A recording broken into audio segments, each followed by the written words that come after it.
Hello guys, today I am going to do miscellaneous examples of vector. So let's do first sum. First sum में क्या है? Write all the unit vectors in xy plane. हमने unit vector निकालना है in xy plane.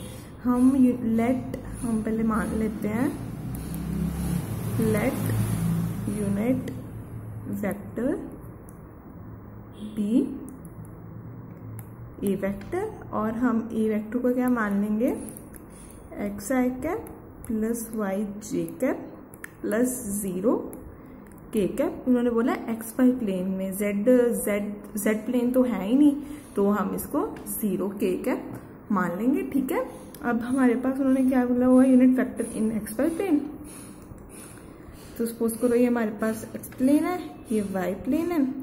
X plane के साथ क्या होता है हमारे पास आई कैप और वाई प्लेन के साथ क्या होता है हमारे पास जे कैप. उन्होंने यूनिट वेक्टर इन एक्स वाई, सो हमने एक यूनिट वेक्टर मान लिया एक्स वाई प्लेन में. ठीक है, और ए वेक्टर का एक्स एक्सिस के साथ एंगल बन रहा है थीटा. ठीक है, अब हम एंगल निकालेंगे ए वेक्टर एंड आई कैप के साथ. फिर हम एंगल निकालेंगे ए वेक्टर और वाई एक्सिस के साथ. तो फिर हमारा एक्स और वाई की वैल्यू आ जाएगी. और ए वेक्टर का वाई के साथ एंगल क्या बन रहा है 90 माइनस थीटा.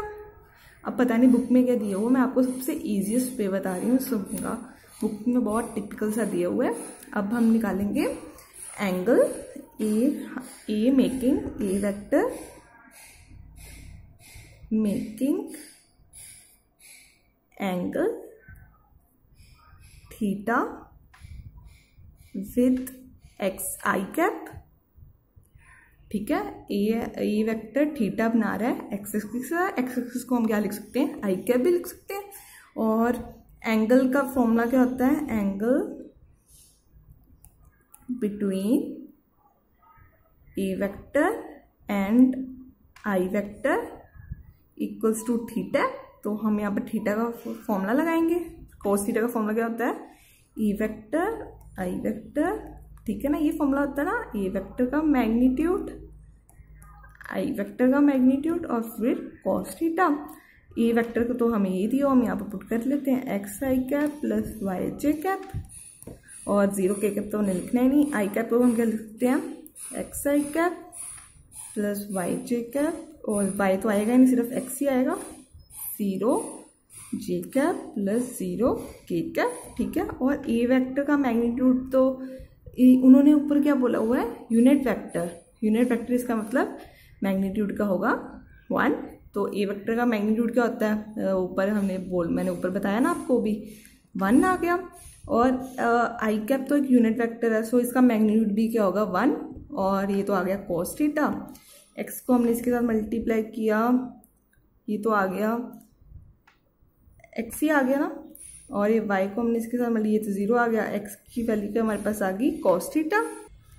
सॉरी, यहाँ पर एक्स थोड़ी ना आएगा, सिर्फ 1 आई कैप ही आएगा. मैंने गलती से लिख दिया 1 और 0 जे कैप प्लस 0 के कैप. अगर हमारे पास यहाँ पर जे कैप होता तो हम लिख सकते 0 आई कैप प्लस जे कैप प्लस 0 के कैप. अगर हमारे पास यहाँ पर जे कैप होता. अब हमने जे कैप के साथ ही निकालना है. ठीक है, अब हमने लिखना है ए मेकिंग एंगल 90 माइनस थीटा. ये थीटा होगा तो ये तो 90 माइनस थीटा ही होगा ना. 90 minus theta with J cap. Angle का फॉर्मूला हम लगाएं A vector J vector A vector का मैग्नीट्यूड जे वेक्टर का मैग्नीट्यूड और कॉस 90 माइनस थीटा. ठीक है, ए वेक्टर को तो हम ऐसे लिख लेंगे एक्स आई कैप प्लस वाई जे कैप. और जे वेक्टर को हम कैसे लिखेंगे जो मैंने यहाँ पर आपको बताया था 0 आई कैप जे कैप प्लस 0 के कैप. ए वेक्टर का मैग्नीट्यूड क्या हमारे पास 1 और जे वेक्टर का मैग्नीट्यूड जे यूनिट वेक्टर है तो इसका मैग्नीट्यूड भी क्या होगा 1. और कोस 90 माइनस थीटा क्या होता है साइन थीटा. ये हमने ट्रिग्नोमेट्री में किया ही हुआ है. ठीक है, एक्स को इसके साथ मल्टीप्लाई किया तो 0 आ गया. वाई को जे के साथ मल्टीप्लाई किया, ये आ गया वाई. और हमारे पास y की वैल्यू क्या आ गई साइन थीटा। अब हमने यूनिट वेक्टर निकालना था, हम इसमें एक्स वाई की वैल्यू निकालेंगे तो हमारे पास क्या आएगा unit vector. A vector x I cap था और वाई जे कैप, एक्स की वैल्यू हमारे पास क्या निकली कॉस थीटा आई कैप और वाई की वैल्यू क्या निकली साइन थीटा के जे कैप है यहाँ पे, sorry J cap. So this is these are the all unit vectors of X Y plane. So this is the answer. Book में बहुत कॉम्प्लिकेटेड दिया हुआ, आप ये मेथड इजीली फॉलो कर सकते हो। नाउ 27th एग्जाम्पल, इसमें दिया हुआ है इफ इसको हम ए वेक्टर मान लेते हैं, इसे हम बी मान लेते हैं, हम इसे सी मान लेते हैं और इसे डी मान लेते हैं। Are the position vectors of points A B C D, उन्होंने दिया भी हुआ है, ये पॉइंट ए है, ये बी है, ये सी है और डी है, ये पोजीशन वेक्टर्स है। Then find the angle between A B and C D, deduct that A B vector and C D vector are collinear. अब हम ये पहले हम इस पार्ट को प्रूव करते हैं, फिर हम इस पार्ट को प्रूव करते हैं। मैंने ये सब लिख लिया है, ये ए वेक्टर है और ये बी वेक्टर और ये सी वेक्टर और ये डी वेक्टर है। पहले हम ए बी निकालेंगे, फिर सी डी निकालेंगे, फिर हम इनका बीच का एंगल निकालेंगे। पहले हम ए बी निकालते हैं। ए बी वेक्टर कैसे निकालते हैं, बी में से हमने ए को माइनस करना होता है, 2 - 1 आई कैप प्लस 5 - 1 जे कैप प्लस 0 - 1 के कैप। ठीक है, ये आ गया हमारे पास I cap plus 4 J cap minus K cap. अब हम निकालेंगे C D vector, C D vector. ठीक है, डी में से सी को माइनस करेंगे, 1 - 3 1 -3 I cap plus -6 - 2 J cap plus -1 minus minus plus हो जाएगा प्लस 3 के कैप। ये आ गया हमारे पास -2 आई कैप -8 जे कैप और प्लस 2 के कैप। अब हमारे पास cos थीटा का फॉर्मूला क्या होता है, क्योंकि हम निकालना है एंगल। cos थीटा का फॉर्मूला होता है A vector B vector upon A vector का मैग्नीट्यूड बी वेक्टर का मैग्नीट्यूड। ठीक है, तो हमें ये दोनों तो हमारे पास निकल गए, ये वाली टर्म्स। अब हमने मैग्नीट्यूड्स निकालने हैं इन तीनों को, दोनों के। ठीक है, हम पहले इसका मैग्नीट्यूड निकालते हैं। ए बी वेक्टर का मैग्नीट्यूड, ए बी वेक्टर का मैग्नीट्यूड 1 का स्क्वायर, 4 का स्क्वायर 16 प्लस 1 का स्क्वायर, ये हमारे पास आ गया 18। ठीक है, और अब 18 को हम 302 लिख सकते हैं ना। ठीक है ना, 17 18। और अब हम सी डी का मैग्नीट्यूड निकालेंगे। ठीक है, सी डी का 2 का स्क्वायर 4 प्लस 6 का स्क्वायर 64, 2 का स्क्वायर 4, ये तो आ गया 68 प्लस 4 12 72। और 72 को हम क्या लिख सकते हैं, 172 है, 172 को हम क्या लिख सकते हैं 602। ठीक है, अब हम ये वैल्यू cos थीटा के ये वैल्यू सारी पुट कर देंगे इनमें। cos थीटा, ये फैक्टर हमने ये निकाला था 2 आई cap plus 4 J cap minus K cap, और बी वेक्टर ये था -2 आई कैप माइनस 8 जे कैप प्लस 2 के कैप। और हमने मैग्नीट्यूड्स का निकाले थे, ए बी का मैग्नीट्यूड 302। ठीक है, और एक क्या निकाला था 602।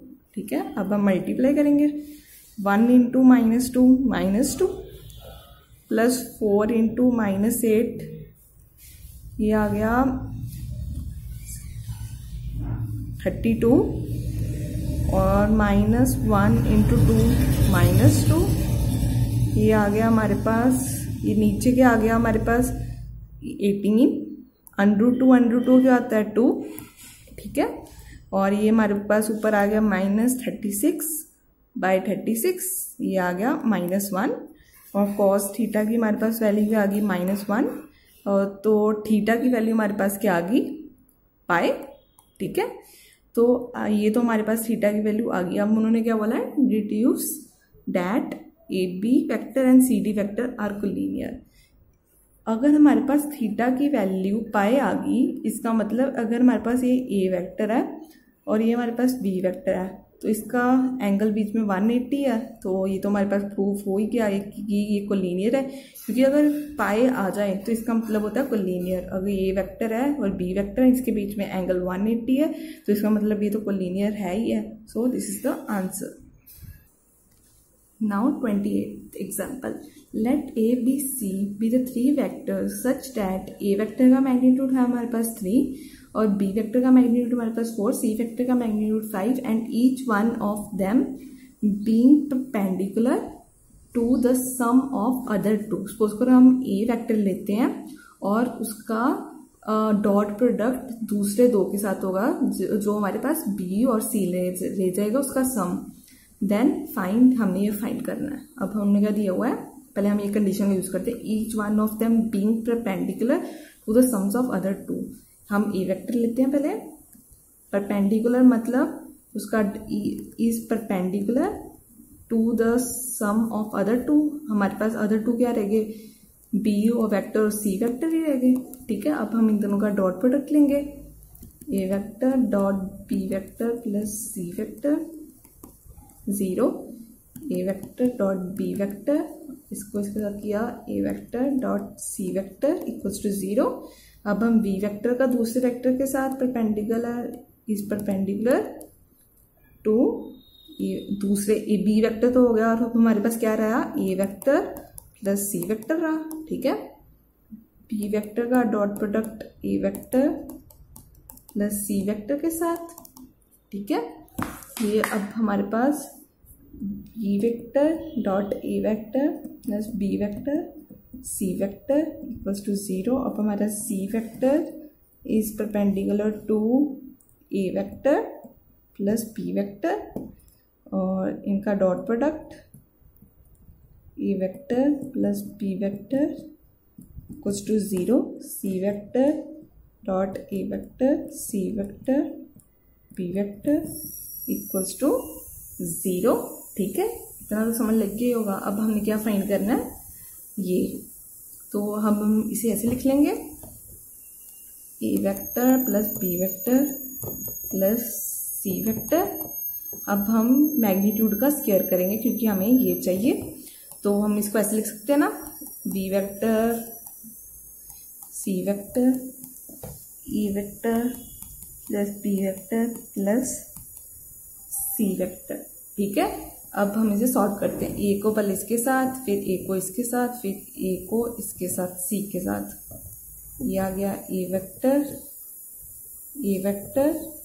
फिर ए वेक्टर डॉट बी वेक्टर, फिर ए वेक्टर डॉट सी वेक्टर, फिर बी वेक्टर ए वेक्टर, फिर बी वेक्टर बी वेक्टर, फिर बी वेक्टर सी वेक्टर, फिर सी वेक्टर सी ए वेक्टर, फिर सी बी वेक्टर, फिर सी वेक्टर। ठीक है, अब हम ए के वेक्टर का मैग्नीट्यूड का लिख सकते हैं, ए वेक्टर का मैग्नीट्यूड स्क्वायर, और हमें ऊपर हमारी एक कंडीशन बन रही है, A vector dot B vector plus A vector C vector के इक्वल टू क्या है 0, तो हमारी ये बन रही है, तो हम इसे ब्रैकेट में डाल लेते हैं, ये प्लस 0 आ गया।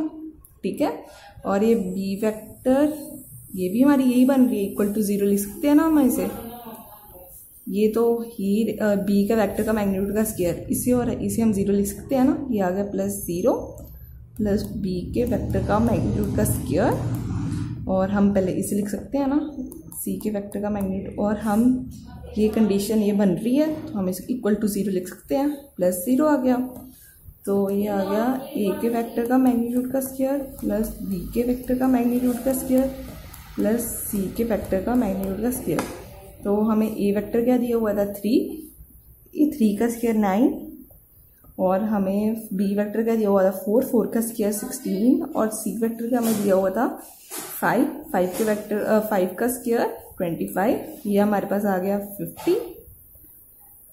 ठीक है, और हमारे साथ साथ में क्या चल रहा था, plus B vector plus C vector का स्क्वायर साथ में ये चल रहा था ना हमारा, तो ये 50, तो स्क्वायर को हम इधर लेकर आए तो हो गया √50, तो हम इसे क्या लिखते हैं 5/2, सो this is the answer. Square नहीं आएगा साथ में, आंसर क्या आएगा, स्क्वायर तो इधर आ गया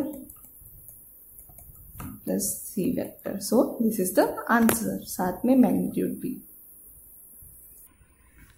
now 29 sum, 3 vectors A and B C satisfy the condition a vector plus b vector plus c vector equals to 0। evaluate the quantity, हमने ये इसकी वैल्यू निकालनी है। if a वेक्टर का magnitude is equal to 1 and b vector का magnitude is equal to 4 and c vector का magnitude is equal to 2। अब हमने 3 वेक्टर्स निकालने हैं, हमने इसको यूज करना है। हम पहले इसका मैग्नीट्यूड ले लेंगे क्योंकि हमने इसको निकालना है, तो हमें इसका मैग्नीट्यूड लेके इसका स्क्वायर कर लेना है, ठीक है। तो अब हम इसे लिख सकते हैं ना, ए वेक्टर का मैग्नीट्यूड प्लस बी वेक्टर का मैग्नीट्यूड, दो बारी लिख सकते हैं ना इसे ऐसे, ठीक है। ये तो क्वेश्चन बहुत सॉल्व कर लिए हैं, इसको सॉल्व करके मैं आपको सीधा ही बता रही हूँ क्या आंसर आएगा। इसको इसके साथ मल्टीप्लाई करके इसको इसके साथ फिर बी को इन सारी टर्म्स के साथ, फिर हमारा आंसर ये आएगा। ये तो सीधा मुझे याद हो गया हुआ। अब प्लस बी वेक्टर का मैग्नीट्यूड का स्क्वायर प्लस सी वेक्टर, मैं सीधा लिख रही हूँ, आप पूरा करना, plus 2 A vector B vector plus 2 B vector C vector plus 2 C vector A vector, ठीक है। तो अगर A vector dot B vector 0 है तो इसका मैग्नीट्यूड भी तो 0 ही होगा ना, इसको हम 0 के इक्वल लिख सकते हैं। और ये आ गया 0, और ए वेक्टर का मैग्नीट्यूड हमें क्या दिया हुआ था 1, तो ए का मैग्नीट्यूड का स्क्वायर भी 1 नहीं होगा। और बी वेक्टर का मैग्नीट्यूड हमें क्या आएगा 4, स्क्वायर क्या होगा 16, ठीक है। और सी वेक्टर क्या हमें दिया हुआ है 4 मैग्नीट्यूड 2, तो ये आ गया यहाँ पर 4 प्लस 2, यहाँ से हम 2 कॉमन निकाल लेते हैं। ये 2 A vector B vector plus B vector C vector plus C vector A vector, ठीक है। ये हमारे पास प्लस करके क्या आ गया 17, ये आ गया हमारे पास 21 plus 2 A vector dot B vector plus B vector dot C vector plus C vector dot A vector. अब हम -21 को उधर -21 बन जाएगा और 2 को हम नीचे ले आते हैं, तो ये हमारे पास जो हमें ऊपर चाहिए था उसकी वैल्यू आ गई ना, ये हमें चाहिए था ना, इवेल्युएट द क्वांटिटी, हमें इसकी वैल्यू चाहिए थी, सो हमारे पास ये आंसर आ गया। Now 30th sum, if with reference to the right handed system of mutual perpendicular unit vectors I J K A vector और बी, ये अल्फा है, सॉरी अल्फा में ये दिया हुआ है, बीटा में ये दिया हुआ है, then express beta in the form of beta 1 plus beta 2 where beta 1 is parallel to alpha and beta 2 is perpendicular to alpha। हमने मेन इन दोनों कंडीशन को यूज करके हमने लेकर आना है। अगर beta 1 is parallel to alpha है तो हम बीटा 1 को ऐसे लिख सकते हैं ना, एक कांस्टेंट ले लें और फिर एक अल्फा ले लें, ठीक है। और हमें पहले हम इसे सॉल्व करते हैं, बीटा 1 और इसमें हमने निकालना क्या है बीटा 1 और बीटा 2 की वैल्यूज। पहले हम ये लैम्डा निकालेंगे, फिर जो बीटा 1 लैम्डा की वैल्यूज इनमें पुट कर देंगे ताकि हमारे पास बीटा 1 और बीटा 2 की वैल्यूज आ जाए। और अल्फा हमारे पास है 3i cap minus J cap, beta 1 3 lambda आई कैप माइनस लैम्डा जे कैप आ गया। अब हमारे पास दूसरी कंडीशन क्या है, बीटा 2 परपेंडिकुलर टू अल्फा।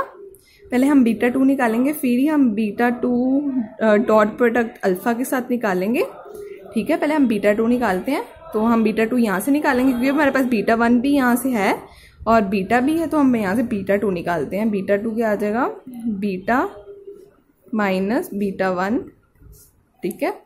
और हमारे पास बीटा क्या दिया हुआ है हमें 2i कैप प्लस जे कैप माइनस 3k कैप, और बीटा 1 क्या दिया हुआ है 3 लैम्डा आई कैप माइनस माइनस था, ये प्लस बन जाएगा प्लस लैम्डा जे कैप। और ये आ गया हमारे पास, इसमें से हम ये आ गया 2 माइनस 3 लैम्डा आई कैप ठीक है। और तो यहाँ पर जे कैप को टर्म्स इकट्ठे कर लेते हैं। ये आ गया हमारे पास माइनस, नहीं ये तो आ गया प्लस में, प्लस 1 प्लस लैम्डा जे कैप, और हम के कैप तो ऐसे रहेगा, के कैप के तो कोई टर्म्स है ही नहीं, तो ये -3 के कैप। अब हम बीटा 2 की वैल्यू इसमें डाल देंगे और अल्फा की भी वैल्यू हमारे पास है, तो हम सॉल्व करते हैं। बीटा 2 की क्या है, 2 - 3 लैम्डा आई कैप प्लस 1 प्लस लैम्डा जे कैप -3 के कैप, और अल्फा की हमारे पास वैल्यू क्या है, ये 3 I cap minus J cap equals to 0, dot product. ये आ गया हमारे पास, इससे आई कप को वाई के साथ मल्टीप्लाई 3 2 - 3 लैम्डा, और जे कैप को के साथ multiply 1 plus lambda equals to 0। एक -3 तो था ही नहीं कोई, तो ये तो 0 ही आ जाएगा। और अब हम लैम्डा की वैल्यू निकालते हैं। ये आ गया 6 - 9 lambda -1 minus lambda equals to 0। ये आ गया हमारे पास 7, ठीक है। ये हमारे पास आ गया 5 सॉरी, और ये हमारे पास आ गया -10 लैम्डा इक्वल्स टू 0, और -10 लैम्डा को इधर ही, और -5 आ गया, और लैम्डा की हमारे पास वैल्यू आ गई -1/2। अब हम बीटा 1 और बीटा 2 की वैल्यूज निकालनी है।